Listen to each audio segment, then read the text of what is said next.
አጠገቡም ያላችሁ ለህግ አካላት አሳልፋችሁ ስጡት። ምን አይነት ጨካኞች ነን? አሁን ጀምሪ ብላ እኔ አፈርም ሰውነቴ እየተንቀጠቀጠ እኮ ነው። ልብላ በፊት ልብላ። እሺ ትበያለሽ። ሰውነቴ እየተንቀጠቀጠ እኮ ትበያለሽ። በዳነደ አያታችሁን ቁጭ አድርጋችሁ እና አያታችሁ ርቧቸው በረሃብ እየተንቀጠቀጡ እባክህ ልብላ ልጄ ሲሉት ቆይ ትበያለሽ ብሎ ቪዲዮ መቅረጽ ምን የሚሉት ነውረኝነት ነው? ምን የሚሉት ዘመን ላይ ነው ያለነው? በዚህ ጊዜ ክርስቲያን መሆን፣ እስላም መሆን፣ ጴንጤ መሆን፣ ካቶሊክ መሆን ምንድነው የሚጠቅመው? መጀመሪያ ሰው መሆን አያታችንን በረሃብ እያንቀጠቀጠን ቪዲዮ ለመቅረጽ የቆምን ሰዎች ሆነን ይሄ ማንነትህ ነው ነገ ሰው የሚያደርግህ እኮ። ትላንት የገነባኸው ጥፋት፣ ትላንት የገነባኸው መልካምነት፣ ትላንት የገነባኸው አንተነት ነው እኮ ነገ ላይ ሰው የሚያደርግህ። አያትህን በረሃብ ቀርጸህ በአደባባይ ቪዲዮ ስለለቀክ የሚያከብርህ የሚያመሰግንህ ማን ነው? ልጄ ራበኝ እኮ ራበኝ ልጄ፣ ሰውነትህ እየተንቀጠቀጠ ነው አሉ እኮ። ከተማ ውስጥ ነው እኮ ያሉት በገዛ ልጆቻቸው በረሃብ የሚቀጡ አያቶች እናቶች ተመልከቷቸው። አፈርኩ እውነት። እናንተስ ለእናቶቻችሁ እንዲህ ናችሁ?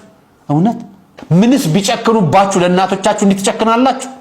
ምግብ አስቀምጣችሁ ቪዲዮ ለመቅረጽ ብላችሁ እናት በረሃብ ተንቀጥቀጣ ሰውነት እየተንቀጠቀጠኝብኝ ነው እያለቻችሁ እንዲህ ቪዲዮ ትቀርጻላችሁ? ይሄ ህግ የለም፣ ጎረቤት የለም፣ ማህበረሰብ የለም።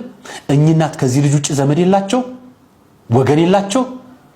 እነዚህ ሰዎች በህግም ቢሆን ከተማሩልን ማለት ነው።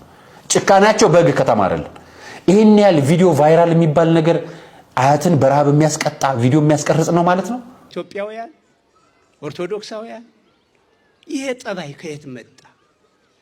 ጥሎ ማለፍ ከየት መጣ? ስም ማጥፋት ከየት መጣ? ገመናን ማውጣት ከየት መጣ? ከድንግል ማርያም አላየ ነው። ማሳሰብን ነው እንጂ እንዲህ አድርግለት እንዲህ አድርግላት ወዶ አይደለም ይሄን የሚናገረው፣ ወዶ አይደለም ይሄን የሚሰራው። ይሄ ጎሎት ነው። እግዚአብሔር ሆይ የገሌ ልብ ለውጠው ነበር አይደል የክርስቲያኖች ጠባይ። ስለዚህ ምእመናን ይሄን ተርከን እንድንለያይ ሳይሆን አሁንም ቢሆን ያለቀብን ነገር የምታስሞላ እናት እንዳለችን እንድንመካከር ነው የተጠራ ነው የተሰበሰብ ነው።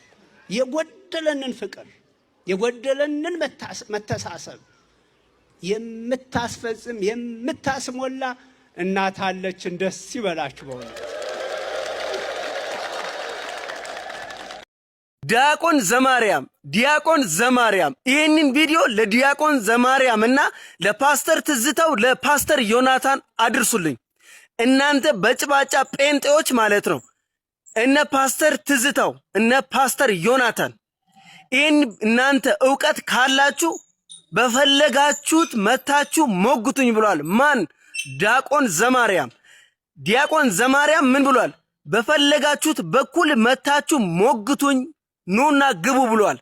እናንተ ፓስተር ተብዬዎች ፓስተር ትዝታውና ፓስተር ዮናታን ወንድ ከሆናችሁ ማለት ነው፣ የቀነጨረ ጭንቅላት ከሌላችሁ ወንድ ከሆናችሁ እስቲ ዲያቆን ዘማርያም ቤት ገብታችሁ ተነጋገሩ። ማን ጋር?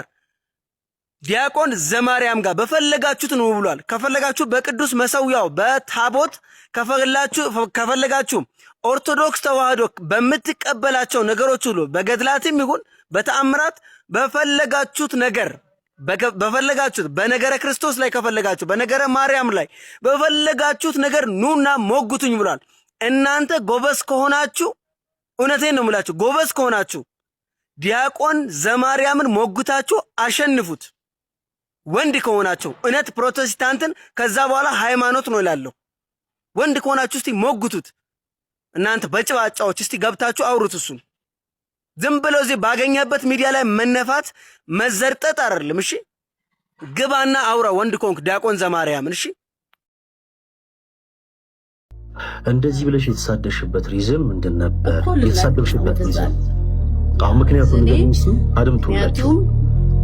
እሺ ቤተክርስቲያን ንዋየ ቅዱሳን ጽንግ ድርብ እገዛለሁ፣ ለቤተክርስቲያን አገልግሎት የሚውል ዕቃ እገዛለሁ ብለህ አካውንት በቤተክርስቲያን አካውንት ሳይሆን በራስህ አካውንት ብር አስገብተሃል ብለው አባት የወላይታ አባት ሲከሱ ነበረ። ስለዚህ ለምን ያንን አደረግ? ትክክለኛ ሰው ብትሆን ቤተክርስቲያኗ አካውንት አላት። ለምን ነው በቤተክርስቲያኗ አካውንት ያላስገባኸው? ለምን ነው በራስ አካውንት የሰበሰብከው? ለዚህ ነው የተሳደብሽው? አዎ ያ ቢካዝ ቤተክርስቲያን እንዳንተ ያሉ ቤተክርስቲያን ተጠቅስማኛ ቋል ጨርሳችሁ ሳሞሽ ብዙ መስማት አይጠበቅብንም። ቆይ ተረጋጊ እህታችን ልዕልት። በመጀመሪያ እንኳን ደህና መጣሽ፣ እንኳንም ገስታችን ላይ ገባሽ። እጅግ በጣም ደስ ብሎኛል። የምን እምነት ተከታይ ልትሆኚ ትችያለሽ? የምናገረውን ነገር በደንብ አድምጪኝ እሺ። የምንም እምነት ተከታይ ልትሆኚ ትችያለሽ። ሰላም ጤና ይስጥልኝ። እንዴት አደራችሁ? እንዴት ዋላችሁ? እንዴት አመሻችሁ? አምላከ አበው ቅዱስ እግዚአብሔር ስሙ ዛሬም ዘወትርም የተመሰገነና የተወደሰ ይሁን። በወቅታዊ ጉዳዮቻችን ተመልሼ መጥቻለሁኝ። ለብዙዎች እንዲደርስ ይህን ቪዲዮ ሼር አድርጉት። ከዜና እረፍት እንጀምራለን። ብፁዕ አባታችን አቡነ ዕንባቆም አሁን ከደቂቃዎች በፊት ማረፋቸው ተነግሯል። ከዚህ በተጨማሪ ዝርዝር መረጃው እንደሚለቀቅ ተገልጿል። ነገር ግን አሁን የጻፉት ግን እንዲህ የሚል ነገር ነው። በኢትዮጵያ ኦርቶዶክስ ተዋሕዶ ቤተክርስቲያን የገዳማት መምሪያ የበላይ ኃላፊ ሊቀ ጳጳስ ብፁዕ አቡነ ዕንባቆም ከዚህ ዓለም ድካም አረፉ። ብፁዕነታቸው በሀገር ውስጥና በኢየሩሳሌም የኢትዮጵያ ገዳማት ሊቀ ጳጳስ በመሆን ሰፊ አገልግሎት አበርክተዋል። የብፁዕነታቸውን እረፍት አስመልክቶ የቅዱስ ሲኖዶስ ጽሕፈት ቤት የሚሰጠውን መግለጫ እንደደረሰን እናቀርባለን ብለዋል። ኢኦቲስ የተዘገበው ይህን ዘገባ እንግዲህ ለብፁዕ አባታችን እግዚአብሔር አምላካችን ከቅዱሳን ጎን እንዲያሳርፍልን መልካም ምኞታችን እንገልጻለን። ከዛ በተጨማሪ እንግዲህ ነፍስ ይማር አይባልም። ለአበው ሊቃነ ጳጳሳት ሲሞቱ ነፍስ ይማር ሳይሆን ቡራኪያቸው በረከታቸው ትድረሰን ይባላል ተብሎ እንደተማርነው። ስለዚህ ነፍስ ይማር ከማለት ይልቅ በረከታቸው ትድረሰን የሚለውን ነገር ሁላችሁም ኮሜንት ላይ ይህን ነገር አሜሪካ በከባድ አውሎ ንፋስ እየተመታች ትገኛለችም። በመቶ ሺዎች የሚቆጠሩ ዜጎች ከኃይል አቅርቦት ውጭም ሆነዋል። የአሜሪካ ግዛቶች ውስጥ ከፍተኛ የበረዶ ክምችትና ብርቱ ቅዝቃዜ የቀላቀለ አውሎ ንፋስ በመከሰቱ በመላ ሀገሪቱ ከፍተኛ ቀውስ እየተፈጠረም ይገኛል። ይህ በኃይለኛ የበረዶ ዝናብና ቅዝቃዜ የታጀበው አውሎ ንፋስም በተለያዩ ግዛቶች የሚገኙ ከ700 ሺህ በላይ አሜሪካውያንን የኤሌክትሪክ ኃይል አቅርቦት ያቋረጠ ሲሆን ዜጎችም ለከፋ የብርድ አደጋ እየተጋለጡም ይገኛሉ። የአየር ሁኔታው በፈጠረው ተጽዕኖ ሳቢያን በትላልቅ ዓለም አቀፍ አውሮፕላን ማረፊያዎች የታቀዱ በርካታ በረራዎች እንዲሰረዙ ተደርጓል። በትራንስፖርት ዘርፉ ላይም ከፍተኛ የተባለ መስተጓገሉን ፈጥሯል። የሜትሮሎጂ ባለሙያዎች ሁኔታው አስከፊ ሊሆን እንደሚችል በማስጠንቀቅ ዜጎች አስፈላጊውን ጥንቃቄ እንዲያደርጉ እያሳሰቡም ይገኛሉ። ማዕተብ የምናስርባቸው 5 ምክንያቶች። ሰላም ውድ ኦርቶዶክሳውያን፣ ቪዲዮውን እንደተለመደው ሼር፣ ኮፒ ሊንክ እና ሪፖስት በማድረግ ለብዙዎች ያድርሱ። ማዕተብ የምናስርበት የመጀመሪያው ምክንያት ጌታችን መድኃኒታችን ኢየሱስ ክርስቶስ በኋላዬ ሊመጣ የሚወድ ቢኖር ራሱን ይካድ መስቀሉንም ዕለት በዕለት ተሸክሞ ይከተለኝ ባለው አምላካዊ ቃል መሰረት በዚህ በሉቃስ ወንጌል ምዕራፍ 9 ከቁጥር 23 ላይ እንደምናነበው እሱን የሚወድ በሙሉ መስቀሉን እንዲሸከም ስላዘዘ ይህንን ምሳሌ በማድረግ በአንገታችን ላይ የክርስቶስን መስቀል እናስራለን። ከጌታችን ከኢየሱስ ክርስቶስ ጋር ያለንን ፍቅር እርሱን መውደዳችንን ለማሳየት አንገታችን ላይ እናስራለን ማለት ነው። ሁለተኛው መስቀል ጌታችን መድኃኒታችን ኢየሱስ ክርስቶስ ጠላት ዲያብሎስን ያሸነፈበት ድል ያደረገበት ርኩሳት መናፍስትም ደግሞ ድል የሚነሱበት በመሆኑ መስቀልን በአንገታችን ማዕተብ አድርገን እናስራለን። በዚህ በመጽሐፈ ምሳሌ ምዕራፍ 6 ከቁጥር 21 ላይ በአንገትህ እሰረው ስትሄድ ይመራሃል ስትተኛ ይጠብቅሃል ባለው መሰረት ከርኩሳን መናፍስት ከዲያብሎስ ሥራ ሁሉ እንዲጠብቀን ማዕተባችንን በአንገታችን ላይ እናስራለን።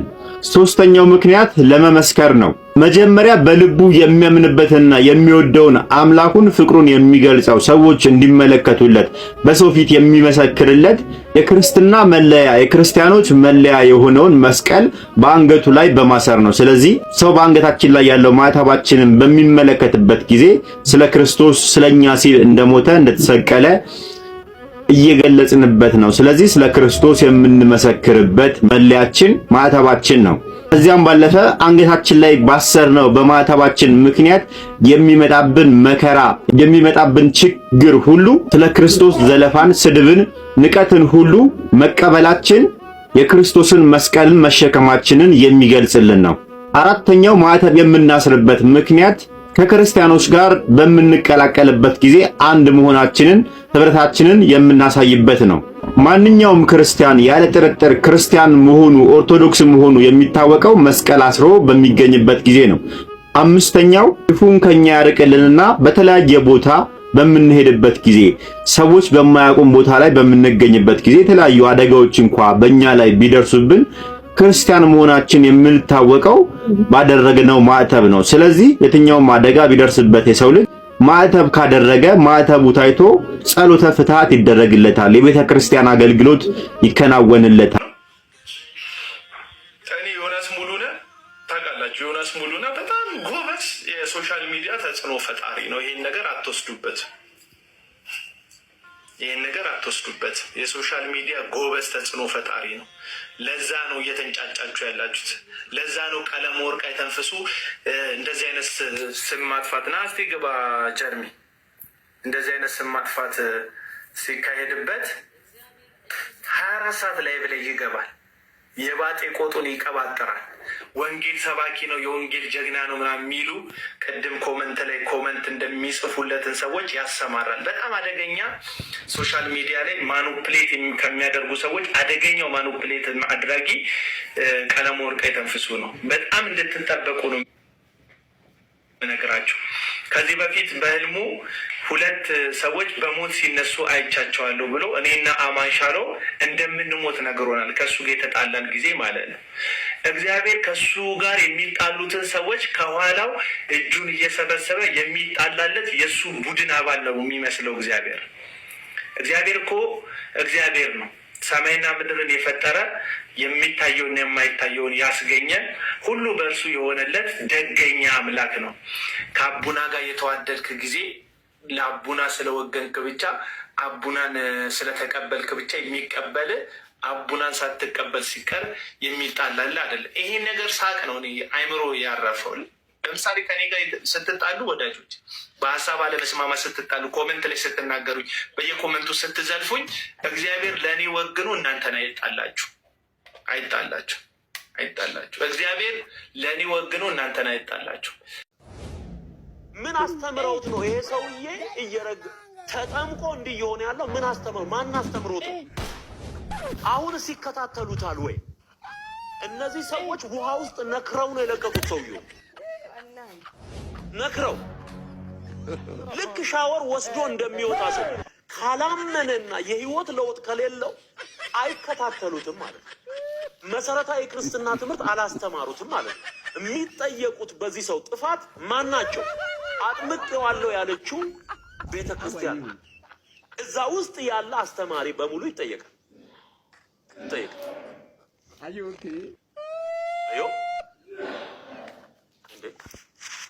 እንጂ ዝም ብሎ እኮ ሰው ተጠምቄያለሁ ብሎ ሀገር አይበጠብጥም። የስድብ መንፈስ ካለቀቀው የምኑን ተጠመቀ? እንኳን አይደለም ሰድበህን አወድሰህን እንኳን እንለያለን እኛ በዚህ ዘመን። እንኳን አይደለም ሰድበህን እንኳን አይደለም የስድብ ቃል አውጥተህ በእውነት ሙገሳ እንኳን ብታቀርብ በሐዋርያ ሥራ ምዕራፍ 16 ላይ እንዳለችው ሟርተኛ ሴት እንመነጥረዋለን መንፈስ። ስለዚህ ይህ ሰው የሚያሳየው ያጠመቁትን ያስተማሩትን ሰዎች ማንነት ነው። ደግሞአለሁ፣ የሰውየው ባህሪ የሰውየው ማንነት የሚገልጠው ያስተማሩትንና ያጠመቁትን ሰዎች ማንነት ነው። አለቅ። አብ ወወልድ ወመንፈስ ቅዱስ አሐዱ አምላክ አሜን። የተከበርከው የሀገር መከላከያ ኃይል፣ የተከበራችሁ የፌዴራል ኃይሎች፣ የተከበራችሁ ልዩ ኃይሎች፣ የተከበራችሁ የከተማ ፖሊሶች፣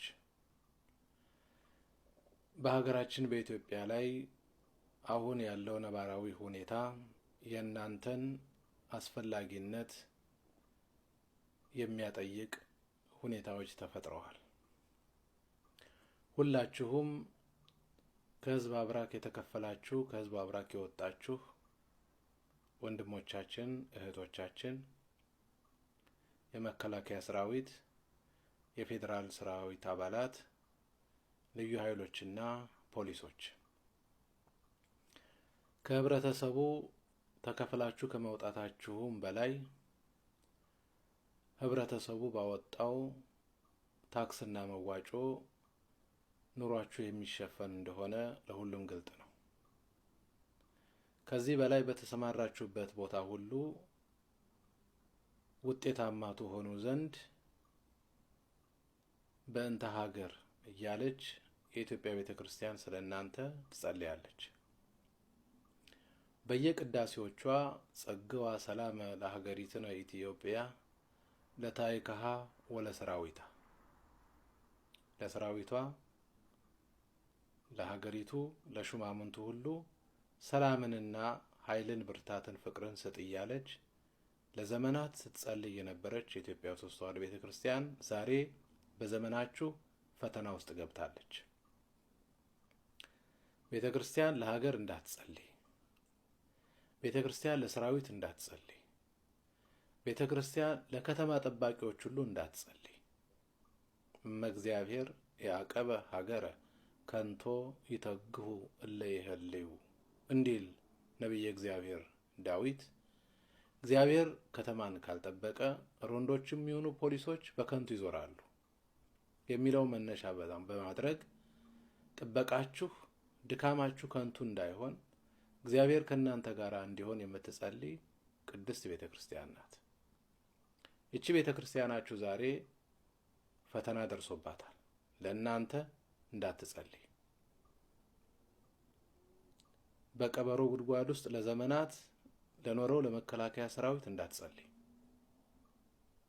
በከተማ ላለው ፖሊስም ልዩ ኃይልም የፌዴራል ኃይልም እንዳትጸልይ፣ በራሳችሁ ኃይልና በራሳችሁ ጉልበት ብቻ ወይንም መንግስት ባስታጠቃችሁ መሳሪያ ነገሮችን የተቋቋማችሁ መስሎ እንዳይታያችሁ የእግዚአብሔር ኃይል ተጨምሮበት ነው። ዛሬች ቤተክርስቲያን ልትፈርስ ነው። ስለ እናንተ የምትጸልዩዋ ቤተክርስቲያን፣ ስለ እናንተ የምትማለለዋ ቤተክርስቲያን፣ በሳምንት አይደለም በየቀኑ የምትጸልይላችሁ ቤተክርስቲያን፣ በእንተ ሀገር ብላ የምትጸልይ ቤተክርስቲያን፣ በእንተ ሰላም ብላ የምትጸልይ ቤተክርስቲያን፣ በእንተ ማያት አፍላክ ስለ ወንዞች ብላ የምትጸልይ ቤተክርስቲያን፣ በእንተ ሰላም ስለ ሰላም ብላ የምትጸልይ፣ በእንተ ሀገር ስለ ሀገር ብላ የምትጸልይ፣ ስለ ሰራዊቷ የምትጸልይ ቤተክርስቲያን ትልቅ ፈተና ውስጥ ገብታለች። ቤተክርስቲያን ስንል ህዝቧንም ጭምር ነው። ከማህበረሰቡ አብራክ ተከፍላችሁ እንደወጣችሁ ሁሉ ለኑሯችሁ የሚያስፈልጋችሁ ነገር የሚያሟላው ደግሞ ይሄ ህዝብ እንደሆነ እንዳትዘነጉት። እስከ አፍንጫችሁ ያስታጠቃችሁም ከዚህ ህዝብ የተሰበሰበ ገንዘብ እንደሆነ እንዳትዘነጉት። አልባሳታችሁን፣ መጫሚያዎቻችሁን ሁሉ የገዛ ይህ ህዝብ እንጂ ስርዓት አይደለም። ስርዓት የንጉሠ ነገሥቱ ስርዓት አልፏል። ስርዓት ከሆነ የደርግ ስርዓት አልፏል። ስርዓት ከሆነ የኢህአዴግ ስርዓት አልፏል። አሁንም ያለው ስርዓት የሚያልፍ ነው። የማያልፈው ግን ላንተ የምትጸልየዋ፣ የማያልፈው ግን ላንተ መጫሚያ ትጥቅና ስንቅ የሚሆን ህዝብ እንደሆነ እንዳትዘነጋ በዚህ አጋጣሚ ማስገንዘብ እፈልጋለሁ። ስለዚህ በተጠራው ሰላማዊ ሰልፍ ላይ አንድም የመከላከያ ሰራዊት፣ አንድም የፌዴራል ፖሊስ፣ አንድም የልዩ ኃይል፣ አንድም የከተማ ፖሊስ፣ ኢቭን ደህንነትና ካድሬዎች ከሰማይ የወረደ ወይንም ከዛፍ ላይ የተሸመጠጠ ገንዘብ አይደለም የሚከፈላችሁ ከዚህ ህብረተሰብ የተሰበሰበ ታክስ ነው። ለስርዓት ብላችሁ ህዝባችሁን እንዳትገሉ፣ ለስርዓት ለኃላፊ ስርዓት ብላችሁ ወንድምህን እንዳትገል፣ እህትህን እንዳትገል፣ እናትህን እንዳትገል፣ አባትህን እንዳትገል። ስርዓት ያልፋል። ይሄ ስርዓት የምዕራባውያንን ሸቀጥ ተሸካሚ ለማድረግ ነገ ወንድ ልጅህም ሴት ልጅህንም እንዳትለይ የሚያደርግ ስርዓት ነው። ይዞብህ የመጣው መዓት እጅግ ለመናገርም ለመስማትም ለማሰብም የሚዘገንን ነው። ለዚህ ስርዓት ተቆርቁረህ የምትተኩስ ከሆነ የምትገለው የገዛ ልጅህን ነው፣ የምትገለው የገዛ እህትህን ነው፣ የምትገለው መጪውንም ትውልድ ጭምር ነው የምትገለው። በታሪክ የመጨረሻው የታሪክ ምዕራፍ ላይ ተቀምጣችኋል። መከላከያዎች፣ ፌደራሎች፣ ልዩ ኃይሎች፣ ፖሊሶች እስከ ዛሬ ድረስ የነበሩት ሲገድሉ የነበሩት የገደሉትም ያንን ትውልድ ብቻ ነው። አሁን ግን እናንተ ይህንን ስርዓት ደግፋችሁ ወይንም ቤተክርስቲያኒቱን ተቃውማችሁ የምትገሉና የምትተኩሱ ከሆነ የምትገድሉት መጪውንም ትውልድ ጭምር ነው። ምክንያቱም በመጪው ትውልድ ላይ ምን ለመጫን እንደተፈለገና ምን ለመጫን ታስቦ እንደታቀደ ከዚህ 2 ቀን በፊት የመንግስት ባለስልጣናት ያደረጉት ጉብኝት እውን አድርጎ ፍንትው አድርጎ አሳውቆናል። ስለዚህ ትውልድን ለመግደል ከፈለግ ተኩስ። የለም ትውልድን መታደግ እፈልጋለሁ ካልክ ግን በአንዳች ሰው ላይ እንዳትተኩስ ዛሬ ይህንን መልእክት አድምጠህ ለሌሎቹም ሼር አድርገህ በህቡም ይሁን በምትችለው መልኩ የነገው ወይንም የእሁዱ ሰላማዊ ሰልፍ በሰላም እንዲጠናቀቅ የራስን አስተዋጽኦ እንድታደርግ ጥሪያችንን እናስተላልፋለን። እግዚአብሔር ሁላችንን ይባርከን ይቀድሰን፣ የመጣብንን መዓት እግዚአብሔር ያስወግድልን። አሜን። ሰላማችሁ ይብዛ። እማሴጅ ደርሶኛል።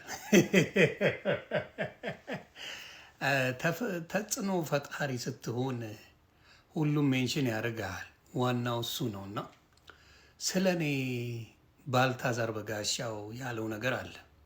ከዚህ በፊት ታስታውሱ እንደሆነ ለ2 ዓመት ያህል መምህር ዘመድኩን ይሄን ሰው በኦርቶዶክስ ውስጥ እያለ የሚሰራቸው ስራዎችን ደጋግሞ በማንሳት ምን አድርጎታል? አጋልጦት ነበር። ይሄ ሰው ኦርቶዶክስ አይደለም፣ ጸረ ኦርቶዶክስ ነው፣ ባልታዛር ነው፣ ልክ እንደ ትዝታው ሳሙኤል ማለት ነው። እና በጣም አስቸጋሪዎች ናቸው፣ በኦርቶዶክስም የሚያመነዝሩ ናቸው፣ ለኦርቶዶክስ ምንም ጥቅም የላቸውም ብለው ተናግሮ ነበር። መጨረሻ ላይም እንደዛ ሆነ። እሱን ዘርፌ ትዝታውን ምን እንደሚሆኑ ጠንቅቆ ያቅ ነበረ። በቤተ ክርስቲያን ውስጥ መምህር ዘመድኩን ፖለቲካው እንዳለ ሆኖ ማለት ነው። ግን እኔ ገረመኝ። ዮኒ ማኛ ተሳድበ ወደዛ አትሂድ ወደዚያ አትሂድ ምናምን ያልከው ነገር አለ። እኔ እና አንተ የመጣንበትን ወደ ፕሮቴስታንት እምነት ወይም ደግሞ ክርስትናን የተቀበልነው እንዴት ነው? እኔ በአቡነ ገብርኤል ምክንያት ኢየሱስ ብቻውን አዳኝ ነው፣ ብቻውን የዓለም ቤዛ ነው፣ ሌላ ቤዛ የለም ሲሉ ትክክል ናቸው። እሳቸውን አንዳንድ የኦርቶዶክስ ልጆች ሲሳደቡ እውቀት የሌላቸው ምንም እንዴት ይሆናል? ለክርስቶስ እንዴት ትክክለኛ ቤዛ ትክክለኛ አዳኝ እሱ ብቻ ነው ብዬ በሱ ጉዳይ ነው ከኦርቶዶክስ የወጣሁት። ማንም ህዝብ ያውቃል። ለሆዴ ብዬ ለገንዘብ ብዬ ለምን ብዬ አልመጣሁ። አንተስ የወጣኸው አመንዝረ ጌታ ጋር እንኳን ብትንሄድ ትክክለኛው ክርስትና ማለት ለክርስቶስ የምትቆመው ነው። አንተ ለክርስቶስ አይደለም ስታመነዝር ነው ከኦርቶዶክስ የወጣኸው። አሁን በኦርቶዶክስ እያለህና አሁን ሰብተሃል። ይኸው ስፖርት መስራት አለ፣ ሰብተሃል። ትጠቀጥቃ ጾም የለ፣ ስግደት የለ፣ ማስቀደስ የለ፣ ቆሞ መዋል የለ። ለክርስቶስ ተብሎ የሚደረገውን ነገር አንዳችም አታደርግም። በቃ ዝም ብሎ ኢየሱስ ጌታ ነው ብለህ ዋቴ አድርገህ መውረድ ነው። ዳሴ ኦርቶዶክሶች ሲታረዱ አርሲ ላይ ቃል በቃል የተናገርከው ንግግር አለ። አንተ ምንድን ነው ያልከው? ካሴቴን አቃጠሉትና እግዚአብሔር ለምንድን ነው እኔስ እንዴት ተደረገው ብላችሁ ጠይቁ ነው ያልከው ቃል በቃል። እንዳልኩ አረቄን አፍቆኝ አይደለም። እኔ ኦርቶዶክስም እያለሁ ሰካራም አይደለሁ። አሁንም መቼም አልሆንም። እንደ ሱስ የምጠየፈው ነገር የለም። እኔ እንዳለ ኢትዮጵያዊ ያቀኛል። በዛ ለሱስ ያለኝ አቋም በጣም በጣም በጣም ሲሪየስ ነው። ለምን ጥቅም የለው። ምክንያቱም እኔ እግዚአብሔር ቤት ነኝ። እኛን ነው የሚለው። እኔ ውስጥ መጥፎ ቆሻሻ ነገር አላስገባም። ገብተዋል። እኔ ውስጥ ቆሻሻ ነገር አላስገባም። አንተ ግን ለመወደድ ብለ መልስ ሰጣለሁ ብለ ተዋርደ ቁጭ ነው ያልከው። አሁንም ነግርሃለሁ፣ የትኛው ዲኖሚኔሽን ነህ? ማናቸውም ጴንጤዎች የምጠይቃችሁ ጥያቄ አንድ አይነት፣ ከየትኛው ነህ? መርጠው ከዳኑት ነው? ዓለም መጣ ከሚለው ነው? ወይስ ጻድቃን ጸሎት እግዚአብሔር ይሰማል የሚለው ነው? ሕፃናት የሚያጠምቁት ናቸው? የማያጠምቁት ናቸው? አንዴ ከጸደቅም በኋላ ድነናል ነው? ወይስ እየዳንን ነው? ከየትኛው እንደሆንክ መጀመሪያ ንገረን። ዝም ብሎ ጴንጤ ብሎ መበጥረቅ አክትሟል። ከዛሬ ጀምሮ አክትሟል። ለምን? ይሄን ነገር አጋልጫለሁ። ስላጋለጥኩኝ ምን አታመጡም? ዝም ብላችሁ ፉከራ አይጠቅምም። ስለዚህ እናንተ ስትናገሩ የጽድቅ ነው፣ ዮኒ ማኛ ሲናገር ኃጢአት ነው። ይሄ ነው ደስ የሚለኝ በእናንተ። እናንተን ስትናገሩ እኛን ምንም ችግር የለው። እኛ መልስ ስንሰጥ ግን አልዳነም ትላላችሁ። አልደረቀለትም፣ የተጠመቀው አልደረቀም፣ ምን አላለም ብትል ምን ታመጣል? ምን ልታመጣ? አንዴ በኢየሱስ ያመነ ይድናል ብላችሁ የምትበጠረቁ ናቸው አይደል? ውሸት። አትድንም። ያስፈልገዋል፣ ስራ ያስፈልገዋል። ዋሽታችሁ ምን አድርጋችኋል? የኦርቶዶክስ ጥላቻ ብቻ ስላላችሁ ተሰባስባችሁ ልትበሏት ነው። ይህን ደግሞ ጠንቅቄ ያውቃለሁ። ከዚህ በኋላ አንተኑ በታትንሃለሁ። አሁንም ነግርሃለሁ፣ ኢየሱስ ጌታ ነው። እንደናንተ አይነቱ ግን ሌቦች ናችሁ። ኢየሱስ አዳይ ነው፣ ብቸኛ አዳይ ነው። መሰክርለታለሁ ሁልጊዜም። ግን ጻድቃኖች አሉ፣ እሱን የሰበኩ ወንጌላውያን አሉ፣ ሐዋርያቶች አሉ። እነሱ በስጋ እንጂ በነፍስ አይሞቱም። ይሄን እንኳን ለይታችሁ አታውቁም። ተጭበርብራችኋል። ክርስትና በ15ኛ ክፍለ ዘመን የመጣ አይደለም። ክርስትና ያለ የነበረ የሚኖር ነው። እናንተ በ15ኛው መጥተ እኛ ኢትዮጵያውያንን ላስተምር እያላችሁ የምትሰክሷት ነገር ምንም ጥቅም የላትም። ተባኗል ነው የምልህ። ሌላው የምናገረው ኢትዮጵያ ላይ በረከቷ የጠፋው በአሁን ዘመን ነው። ከአንዱ ቦታ ሌላ ቦታ የማይኬደው በአሁን ዘመን ነው። በጴንጤ ዘመን ነው። እውነቱን ነው የምናገረው። በጴንጤ ዘመን ኑሮ ዋጋውን ይዩት። በጴንጤ ዘመን ከአንድ ቦታ የሀገሪቷ ሰላምን ይዩት። በጴንጤ ዘመን ምንድን ነው ኢትዮጵያ ያለችበት ነገር? የትኛው የሚያስደስት ነገር አለ? መብራት ነው የተሰራላት። በቃ ደሴት ከተማው መብራት በመብራት ሆኗል። ከዛ ውጪ በኑሮ ውድነት ከአንድ ቦታ ለመሄድ ኢትዮጵያዊነት በየት ቦታ ችሎ ነው? እስቲ ንገረኝ። የትኛው አንዱ አንዱን ሲተማመን ነው? በረከት እንኳን ኢትዮጵያ ያጣችሁ በእናንተ ነው። አውሬዎች ናችሁ፣ ሆዳሞች ናችሁ፣ ጨካኞች ናችሁ። በእናንተ ካልመሰለ ሌላውን ደንታ የሌላችሁ ናችሁ። ለማንም ድምፅ አትሆኑ።